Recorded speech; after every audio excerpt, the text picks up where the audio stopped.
சத்தியமா சொல்றேன்னா ஒரு கோயிலுக்கு கூட என் புருஷன் கூட நான் சந்தோஷமா போனது இல்ல. நான் என் லைஃப அப்படியே முடிச்சிட்டேன். 2 வருஷம் எங்க அம்மாட்ட பேசவே இல்ல.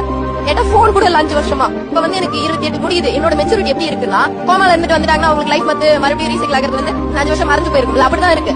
நான் ஹாப்பின்னு ஒண்ணு யோசிச்சேன்னா அது என் ஃபேமிலிட்ட மட்டும் தான் இருந்தது. மேரேஜ் லைஃப் எனக்கு 0 தான். உங்க ஊர் பக்கா கிராமம்னா நாமக்கல்லாம் ரொம்ப அவுட். என்ன பண்ணாலும் தப்பு தான் சொல்லுவாங்க. ஆனா நம்ம எப்படி பாத்தீங்கன்னா கடைசி பொண்ணுங்கிறதுனால அப்பயே வண்டி எடுத்து பெரிய வண்டி எல்லாம் எடுத்து ஓட்டுறது இந்த மாதிரி பண்ணிட்டு இருந்தேன். பட் நான் மேரேஜ் ஆனதுக்கு அப்புறம் என்ன ஆயிடுச்சுன்னா, உனக்கு வண்டி ஓட்ட தெரியாது, உன்னால 4 பேருக்கு முன்னாடி நிக்க முடியாது, உன்னால பேச தெரியாது, எல்லாத்துலயும் டவுன்லேட்.